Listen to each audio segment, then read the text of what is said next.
जुनून सा दिल में जगाना पड़ता है। अरे मंजिल यूं ही नहीं मिलती, राही को दिल में जुनून सा दिल में जगाना पड़ता है। और पूछा चिड़ियों से हमने पूछा चिड़ियों से हमने कि घोंसला कैसे बनता है। पूछा चिड़ियों से हमने कि घोंसला कैसे बनता है। वो बोली बच्चा तिनका तिनका उठाना पड़ता है। और आज की क्लास को हम यहीं पे शुरू करते हैं। स्वागत है आप सभी का ड्रीम क्लासेस की स्पेशल लाइव क्लास में। सभी लोग हमारे साथ जुड़ जाइए, बहुत सारे स्टूडेंट, और शेयर कर दीजिए एक बार आज की क्लास को। और बिल्कुल शुरू करते हैं आज की क्लास को। रेडी? तो ये मोटिवेशनल शायरी आप सभी बच्चों के लिए कहा गया है कि मंजिल यूं ही नहीं मिलती राही जो चलने वाला होता है मंजिल पे, मंजिल यूं ही नहीं मिलती, राही को जुनून सा दिल में जगाना पड़ता है। पूछा चिड़ियों से कि घोंसला कैसे बनाया आपने, तो उन्होंने कहा कि वो बोली कि तिनका तिनका उठाना पड़ता है। ठीक है, तो आज की क्लास की शुरुआत करें। सभी लोग जुड़ गए हमारे साथ? चलिए, तो आज जो है एक बहुत ही इम्पॉर्टेंट टॉपिक है। वो हमारा टॉपिक है माय डियर स्टूडेंट, बहुत ही स्पेशल टॉपिक है, आवेश और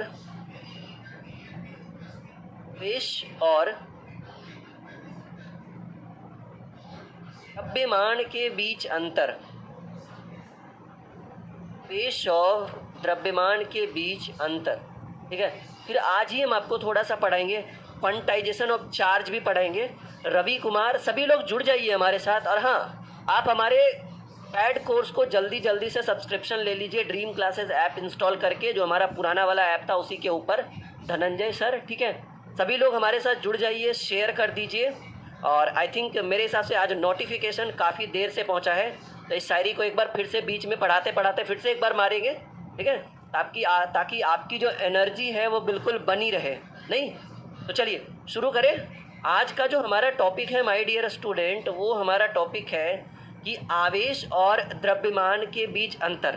ठीक है, different between mass and charge. ठीक है, ये टॉपिक हमें आज पढ़ना है। सभी लोग जुड़ गए हमारे साथ? शुरू करें आज की क्लास को। चलिए बिल्कुल शुरू करते हैं जी। देखिए नाउ, ये आपके स्क्रीन के ऊपर दिख रहा है, सबको दिख रहा है अच्छे से? ठीक है, comparison between charge and mass, आवेश और द्रव्यमान के बीच का जो अंतर है वो अंतर हमें आज ज्ञात करना है कि एक आवेश और एक द्रव्यमान के बीच किन किन चीज़ों का अंतर होता है। अभिषेक, रवि, सभी लोग हमारे साथ जुड़ गए, एक बार शेयर कर दिया करिए आज की क्लास को। तो कहा गया, देखिए सबसे पहला अंतर, इधर हमने एक हेडिंग बनाया चार्ज और इधर हमने हेडिंग बनाया मास। ये प्रीवियस ईयर पूछा गया टॉपिक है। ठीक है, चार्ज एंड मास के बीच का अंतर। तो पहला जो अंतर है माय डियर स्टूडेंट, वो कहा गया है कि आवेश धनात्मक और ऋणात्मक दोनों होता है। बातों को अच्छे से समझिएगा, आवेश जो होता है वो धनात्मक और ऋणात्मक दोनों होता है, परंतु द्रव्यमान कभी भी ऋणात्मक नहीं हो सकता। ये हमेशा पॉजिटिव होता है, हमेशा धनात्मक होता है। बातों को समझिए, हमारी बातों को जो हम कहना चाह रहे हैं कि अगर आवेश और द्रव्यमान के बीच तुलना किया जाए तो हमने कहा है कि आवेश, आपको पता है कि एक धनावेश होता है, एक ऋणावेश होता है। नहीं, एक बार सभी लोग कमेंट करेंगे। सबको पता है कि एक धनावेश होता है, एक ऋणावेश होता है, लेकिन जो हमारा वेट है, हमारा जो मास है, हमारा जो द्रव्यमान है, अरे ज़्यादा से ज़्यादा यही होगा ना कि द्रव्यमान जो होगा वो हमारा क्या हो जाएगा, ज़ीरो हो जाएगा। मास जो है वो हमारा क्या हो जाएगा, मास हमारा जो है वो मिनिमम यही होगा कि मास जो है वो हमारा क्या हो जाएगा, ज़ीरो हो जाएगा, शून्य हो जाएगा। निगेटिव कभी होगा? कभी किसी ने आपने सुना है कि हमारा जो वजन है वो -4 किलोग्राम है? ये आपने सुना है कि हमारा जो वेट है वो -4 किलोग्राम है? सभी लोग जुड़ गए हमारे साथ? हाँ जी, बिल्कुल। ठीक है, हाँ, कभी आपने नहीं सुना होगा कि मास जो है वो कभी नेगेटिव भी होता है। अरे ज़्यादा से ज़्यादा इतना ही होगा कि ज़्यादा से ज़्यादा आपका जो मास होगा वो क्या हो जाएगा, माइनस में नहीं, ज़ीरो हो जाएगा, नेगेटिव कभी नहीं होगा। ये पहला डिफरेंस है इन दोनों के बीच। दूसरा जो हम देखेंगे वो कहा गया है कि आवेश जो होता है, चार्ज जो होता है, वो संरक्षित होता है। ये चीज़ हमने पिछली क्लास में भी डिस्कस किया था कि बच्चा लोग, गुड इवनिंग नीरू कुमारी, रवि, सभी लोग हमारे साथ जुड़े हुए हैं। पिछली क्लास में भी हमने कहा था कि चार्ज जो होता है वो हमेशा संरक्षित होता है, ठीक है, ये संरक्षित होता है, लेकिन मास जो है वो संरक्षित नहीं होता है, कभी बढ़ेगा, कभी घटेगा, कभी जीरो हो जाएगा, ठीक है। मास जो है वो बढ़ भी सकता है, मास जो है वो घट भी सकता है, ठीक है, मास जो है वो बढ़ भी सकता है, द्रव्यमान जो है वो घट भी सकता है, और द्रव्यमान शून्य भी हो सकता है, लेकिन कभी निगेटिव नहीं होगा। तो यहाँ जो आपके स्क्रीन के ऊपर शो कर रहा है द्रव्यमान के बारे में, ये इसमें हमने दो चीज़ें लिखी कि आवेश जो है वो संरक्षित होता है लेकिन द्रव्यमान संरक्षित नहीं होता है। इस बात को क्लियर किया आपने। मास जो है वो हमारा, द्रव्यमान जो है वो बिल्कुल संरक्षित नहीं होता है। Point to be noted. Next topic, आवेश का परिमाण। आवेश का जो परिमाण है ना वो डिपेंड करता है वेलोसिटी, वेग के ऊपर। हाँ, आज नोटिफिकेशन नहीं आया, आई डोंट नो क्यों नहीं आया नोटिफिकेशन, आना चाहिए था आप लोग को। अब हम लोग जो है ना कुछ नए नए प्रोसेस यूज़ करेंगे ताकि आपको नोटिफिकेशन पहले से मिल जाए। आवेश का जो द्रव्यमान है, सॉरी, आवेश का जो परिमाण है वो वेग पर डिपेंड नहीं करता है। आवेश का जो परिमाण है, आवेश का जो परिमाण है वो डिपेंड किस पे नहीं करता, वेग पे, वेलोसिटी के ऊपर नहीं करता है। लेकिन द्रव्यमान का जो कण है वो वेग पर निर्भर करता है। ये तीन चीज़ें आप समझ चुके हैं कि जो वेलोसिटी है, वेग है, वो आवेश का जो वेग परिमाण है वो वेग के ऊपर निर्भर नहीं करता है, परंतु द्रव्यमान का जो परिमाण है या द्रव्यमान का जो कण है वो वेग पर निर्भर करता है। ये तीसरा कंपैरिजन हो गया। चौथा जो है, हमने शायद पिछले भी क्लास में इस चीज़ का डिस्कस किया था। हाँ, आज हमारी नोटिफिकेशन नहीं आई है, चलिए कोई बात नहीं। पिछले क्लास में भी हमने बताया था कि आवेश का जो अस्तित्व है, चार्ज का जो अस्तित्व है वो द्रव्यमान के बिना पॉसिबल ही नहीं है, ठीक है। चार्ज जो है, आवेश जो है, ये इसका कोई अस्तित्व नहीं है मास के लिए वगैरह, ठीक है। लेकिन मास का द्रव्यमान के, चार्ज के विरुद्ध जो है वो अस्तित्व है। जैसा कि आप अभी देखिएगा, अभी तुरंत हम बताएंगे कि आवेश का अस्तित्व जो है वो द्रव्यमान के बिना संभव नहीं है, बिल्कुल पॉसिबल ही नहीं है। आवेश का जो अस्तित्व है, आवेश का जो अस्तित्व है वो द्रव्यमान के बिना संभव नहीं, परंतु लेकिन बच्चा पार्टी, द्रव्यमान का जो अस्तित्व है, द्रव्यमान का जो अस्तित्व है वो किसके बिना संभव है? द्रव्यमान का अस्तित्व जो है वो आवेश के बिना पॉसिबल है, आवेश के बिना संभव है। तो सभी का ड्रीम क्लासेस में स्वागत है, हमारे साथ जुड़ जाइए ड्रीम क्लासेस में आप सभी लोग। यहाँ पर देखिए, अभी हम इस चीज़ को पढ़ेंगे, क्वांटाइजेशन ऑफ चार्ज। आवेश जो है वो क्वांटमीकृत होता है, ठीक है, Q बराबर प्लस माइनस NE ऐसे करके अभी हम थोड़ी देर में इसके बारे में डिस्कस करने गए। तो ये जो पांचवा अंतर लिखिएगा बच्चा पार्टी, कि आवेश क्वांटमीकृत होता है, क्वांटाइज्ड होता है, क्वांटमीकृत होता है, और द्रव्यमान जो होता है वो क्वांटमीकृत नहीं होता है, क्योंकि हमें पता है कि द्रव्यमान जो है वो ऑलवेज पॉजिटिव, लेकिन द्रव्यमान ऑलवेज पॉजिटिव, लेकिन charge is always positive and negative. लेकिन आवेश जो होता है वो हमारा प्लस में भी हो सकता है, माइनस में भी हो सकता है, लेकिन हमारा जो मास होता है, हमारा जो द्रव्यमान होता है वो हमारा ऑलवेज पॉजिटिव होगा। मैक्सिमम ज़्यादा से ज़्यादा यही होगा कि मास जो है वो हमारा ज़ीरो हो सकता है, इससे ज़्यादा कुछ नहीं होगा, या तो पॉजिटिव या तो ज़ीरो। मास जो है वो कभी भी हमारा निगेटिव नहीं होता है, लेकिन आवेश हमारा निगेटिव हो सकता है। अंजलि मिश्रा, गुड इवनिंग, सभी का स्वागत है। मिथिलेश, टेलीग्राम पर PDF दे दीजिए ना प्लीज़। अच्छा, ओके। आकृति सिंह, हेलो। चलिए नाउ डिस्कस करें आगे। हो गया, अभी इसको मिटा लेते हैं थोड़ा।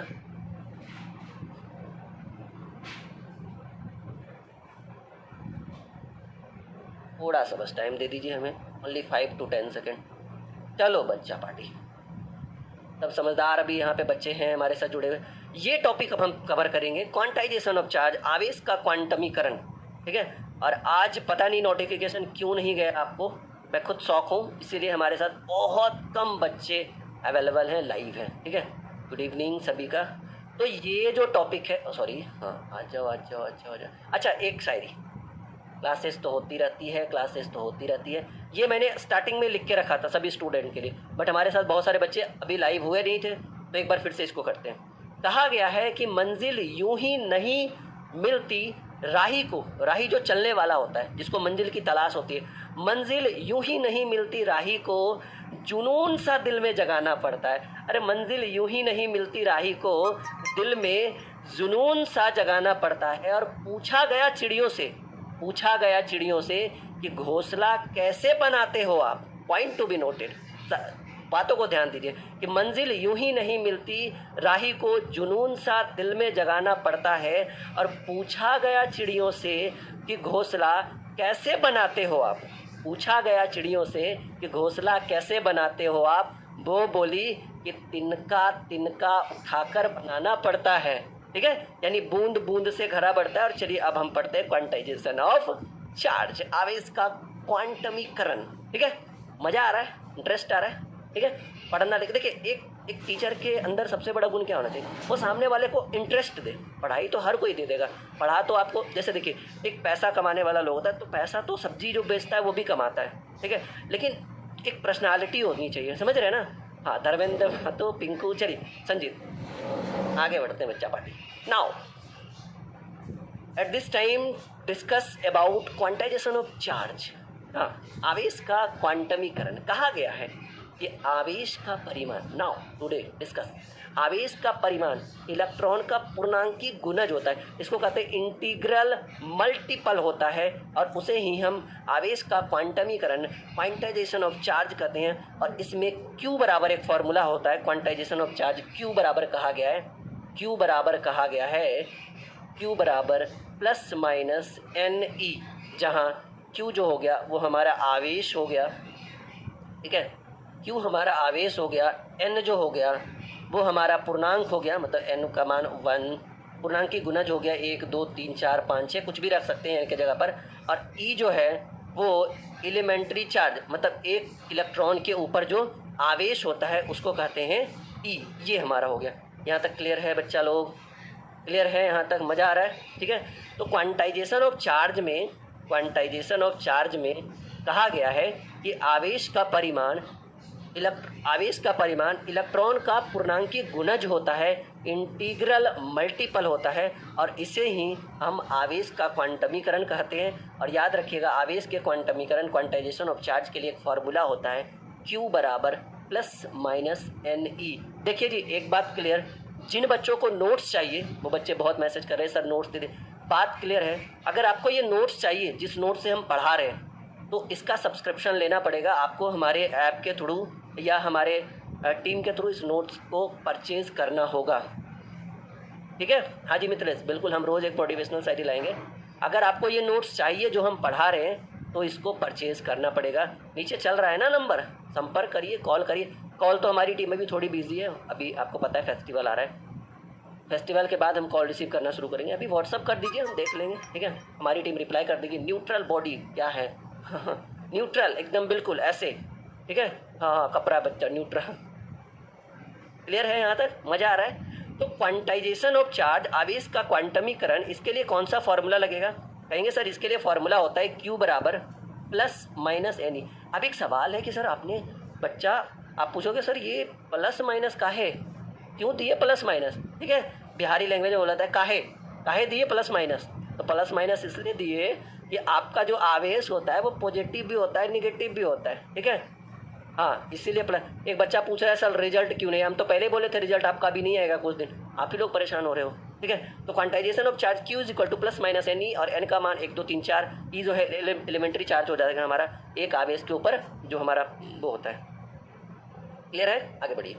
नाउ अब जो है याद रखिएगा, क्वांटाइजेशन ऑफ चार्ज पूछता है, उसका फॉर्मूला डायरेक्टली पूछेगा, तो कहेंगे sir quantization of charge Q बराबर प्लस माइनस NE होता है। नाउ अब हम लोग डिस्कस करेंगे यहाँ पर, और ये हमारा टॉपिक है कूलम्ब्स लॉ, कूलम का नियम। आपको पता है कूलम के नियम को पढ़ने से पहले इसको मैं छेक देता हूँ ऐसे, नहीं? हाँ, I am waiting for result, okay. ठीक है, I am waiting for you. और हाँ, जो बच्चा जिसका रिजल्ट हो जाए आराम से हमारे चैनल टारगेट विथ राहुल पे जुड़िए। कॉम्पिटिटिव की क्लासेस वहाँ पे चलती है, मैं खुद लाइव पढ़ाता हूँ। सर्च करिए टारगेट विथ राहुल। ठीक है, बढ़ते चलिए बढ़ते चलिए सफलताओं की ओर बढ़ते चलिए। नहीं तो देखिए यहाँ पर कूलम्ब्स का नियम स्टार्ट करने से पहले, ठीक है, मैं एक थिनर बोर्ड लगा देता हूँ ताकि आपको दिखे ना ये कूलम्ब्स लॉ। ये इनर बोर्ड, आ जाओ बच्चा पार्टी, आ जाओ। हाँ आ गया।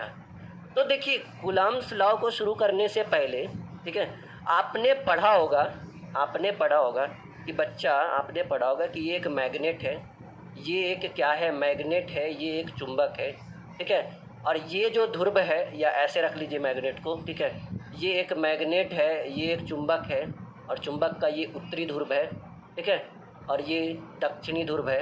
आपने ये भी सुना होगा कि चुंबक के समान ध्रुवों के बीच, चुंबक के समान ध्रुवों के बीच प्रतिकर्षण होता है, ठीक है। चुंबक के समान ध्रुवों के बीच प्रतिकर्षण होता है, और असमान ध्रुवों के बीच, ठीक है, असमान ध्रुवों के बीच आकर्षण होता है, ठीक है। यानी सीधे सीधे कहिए कि प्लस प्लस जो है वो आपस में क्या करेगा, प्रतिकर्षित करेगा, और माइनस माइनस जो है, ठीक है, सॉरी, माइनस प्लस जो है ये आपस में आकर्षित करेगा। प्लस प्लस हो या माइनस माइनस हो, या माइनस प्लस हो या प्लस माइनस हो, ये दोनों आपस में क्या करेगा, आकर्षित करेगा, अट्रैक्ट करेगा इस चीज़ को। क्लियर है, यहाँ तक आ रहा है समझ में? हाँ हाँ, कहाँ से है सर जी? चलो, बच्चा परेशान हो रहा है कम से, कि कहाँ से है।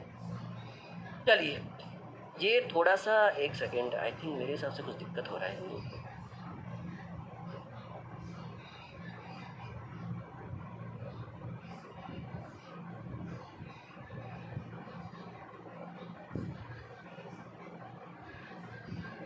एक सेकेंड वेट करिए, लाइटिंग थोड़ा इशू लग रहा है मुझे।